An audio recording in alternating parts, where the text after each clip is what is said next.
Indian വ്യോമമേഖലയെ തകർക്കാൻ കരുതിക്കൂട്ടി കുറച്ചാളുകൾ ഇറങ്ങിത്തിരിച്ചിട്ടുണ്ടോ എന്ന സംശയമാണ് ഇപ്പോൾ. അഹമ്മദാബാദ് വിമാന അപകടത്തിന് ശേഷം ഇന്ത്യൻ വിമാനങ്ങൾക്ക് കഷ്ടകാലമാണെന്ന് പലരും പറയുന്ന സാഹചര്യത്തിലാണ് ഓരോ സംഭവങ്ങൾ അരങ്ങേറുന്നത്. ദിനംപ്രതി വിമാനത്തിലെ ഓരോരോ തകരാറുകൾ റിപ്പോർട്ട് ചെയ്തിട്ടുള്ള വാർത്തകൾ പുറത്തു വരുന്നുമുണ്ട്. മാത്രമല്ല, ഇന്ത്യയിലെ വിമാനങ്ങൾക്കുള്ളിലും അതിക്രമങ്ങൾ കാണിച്ച് യാത്രക്കാരിൽ പരിഭ്രാന്തി പടർത്തുന്ന ചില വ്യക്തികൾ. ഇൻഡിഗോ വിമാനത്തിൽ വെച്ച് പാനിക് അറ്റാക്ക് ഉണ്ടായതിനെ തുടർന്നുള്ള പരിഭ്രാന്തികൾക്കിടെ സഹയാത്രികന്റെ മർദ്ദനമേറ്റ യുവാവിനെ കാണാനില്ലെന്ന പരാതി വന്ന വാർത്തയാണ് ഇപ്പോൾ. ഇതിനു പിന്നിലും എന്തെങ്കിലും ദുരൂഹതകളോ മറ്റെന്തെങ്കിലും ലക്ഷ്യമോ ഉണ്ടോ എന്നതിലും സംശയങ്ങൾ ഉന്നയിക്കുന്നുണ്ട്. കൊൽക്കത്തയിൽ നിന്ന് ആസാമിലെ സിൽച്ചാറിലേക്ക് അടുത്ത വിമാനത്തിൽ എത്തേണ്ടിയിരുന്ന ഹുസൈൻ അഹമ്മദ് മജുംദാർ ഇതുവരെ വിളിക്കുകയോ വീട്ടിലെത്തുകയോ ചെയ്തിട്ടില്ലെന്നാണ് കുടുംബം വ്യക്തമാക്കുന്നത്. ഹുസൈന്റെ ഫോൺ സ്വിച്ച് ഓഫ് ആയ നിലയിലാണ്. ഹുസൈനെ പ്രതീക്ഷിച്ച് സിൽച്ചർ വിമാനത്താവളത്തിലെത്തിയെങ്കിലും കണ്ടില്ലെന്നാണ് ബന്ധുക്കൾ വ്യക്തമാക്കുന്നത്. ഇൻഡിഗോ വിമാനത്തിൽ ഹുസൈനെ മർദ്ദിച്ച സഹയാത്രികനെ വിമാനത്തിൽ നിന്ന് ഇറക്കിവിട്ടത് വാർത്തയായിരുന്നു. മുംബൈ കൊൽക്കത്ത വിമാനത്തിലായിരുന്നു സംഭവം. മുംബൈയിൽ നിന്നും വിമാനം പുറപ്പെടാൻ തയ്യാറെടുക്കവെ പരിഭ്രാന്തനായ ഹുസൈൻ വിമാനത്തിൽ നിന്ന് ഇറങ്ങാൻ അനുവദിക്കണമെന്ന് ആവശ്യപ്പെട്ട് കരയുകയും സീറ്റിൽ നിന്ന് ഇറങ്ങി നടക്കുകയുമായിരുന്നു. തന്റെ സീറ്റിന് മുന്നിലൂടെ നടന്നു പോകുമ്പോൾ മറ്റൊരു യാത്രക്കാരൻ പരിഭ്രാന്തനായ ഹുസൈനെ മർദ്ദിക്കുന്ന വീഡിയോ ആണ് സമൂഹ മാധ്യമങ്ങളിൽ പ്രചരിച്ചത്. പരിഭ്രാന്തരായ ഹുസൈനെ 2 ക്യാബിൻ ക്രൂ അംഗങ്ങൾ ആശ്വസിപ്പിക്കുകയും വിമാനത്തിൽ നിന്ന് പുറത്തിറങ്ങാൻ സഹായിക്കുകയും ചെയ്യുന്നത് ദൃശ്യങ്ങളിൽ കാണാമായിരുന്നു. സാർ, ദയവായി ഇത് ചെയ്യരുത് എന്ന് എയർ ഹോസ്റ്റസ് മർദ്ദിച്ച വ്യക്തിയോട് പറയുന്നുണ്ടായിരുന്നു. എന്തിനാണ് നിങ്ങൾ അവനെ അടിച്ചതെന്ന് വീഡിയോ റെക്കോർഡ് ചെയ്ത ആളും ചോദിച്ചു. അവൻ കാരണമാണ് ഞങ്ങൾ പ്രശ്നം നേരിടുന്നത് എന്നായിരുന്നു മർദ്ദിച്ച വ്യക്തിയുടെ മറുപടി. നമ്മളെല്ലാവരും പ്രശ്നങ്ങൾ നേരിടുന്നുണ്ട്, പക്ഷേ അവനെ അടിക്കുകയല്ല ചെയ്യേണ്ടതെന്നാണ് യാത്രക്കാരിൽ ചിലർ മർദ്ദിച്ച വ്യക്തിയോട് പറഞ്ഞത്.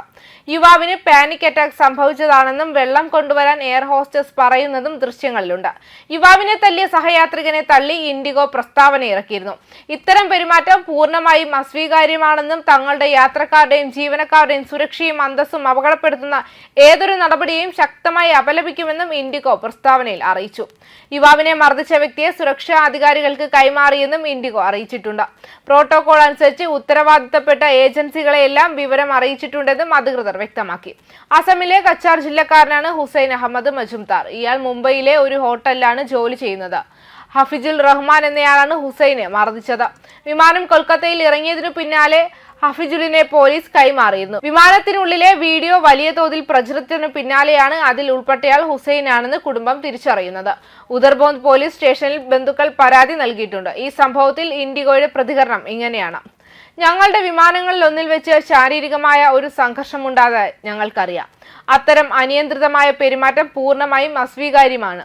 കൂടാതെ ഞങ്ങളുടെ യാത്രക്കാരുടെയും ജീവനക്കാരുടെയും സുരക്ഷയും അന്തസ്സും അപകടപ്പെടുത്തുന്ന ഏതൊരു നടപടിയെയും ഞങ്ങൾ ശക്തമായി അപലപിക്കുന്നുവെന്ന് ഇൻഡിഗോ എക്സിലെ ഒരു പോസ്റ്റിൽ വ്യക്തമാക്കി.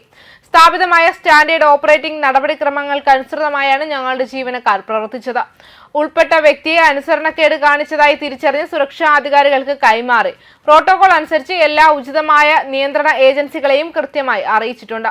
ഞങ്ങളുടെ എല്ലാ വിമാനങ്ങളിലും സുരക്ഷിതവും മാന്യവുമായ അന്തരീക്ഷം നിലനിർത്താൻ ഞങ്ങൾ പ്രതിജ്ഞാബദ്ധരാണ്. എയർലൈൻ കൂട്ടിച്ചേർത്തത് ഇങ്ങനെയാണ്. വീഡിയോ സോഷ്യൽ മീഡിയയിൽ വ്യാപകമായ പ്രതിഷേധത്തിന് കാരണമായി. അക്രമിക്കെതിരെ കർശന നടപടിയെടുക്കണമെന്നും പലരും ആവശ്യപ്പെട്ടിട്ടുണ്ട്.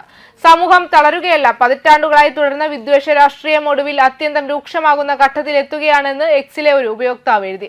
മറ്റൊരാൾ അഭിപ്രായപ്പെട്ടു, ഇത് എത്ര വലിയ പീഡനവും ദുരുപയോഗവുമാണ്. ഒരു മുസ്ലിം ആണെന്ന് കരുതി ഒരാളെ വെറുതെ അടിക്കുകയോ? നിങ്ങൾ അയാൾക്കെതിരെ എന്ത് നടപടിയാണ് സ്വീകരിച്ചത്?